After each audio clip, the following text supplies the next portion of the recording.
Cuti bersama Hari Raya Idul Adha 1446 Hijriah kini telah usai.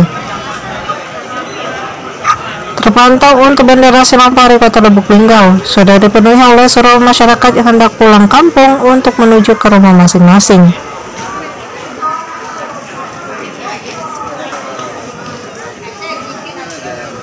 Walau cuti bersama Hari Raya Idul Adha ini tergolong singkat, masyarakat banyak memanfaatkan waktu ini dengan sebaik-baik mungkin, terutama dalam berkumpul bersama keluarga tercinta.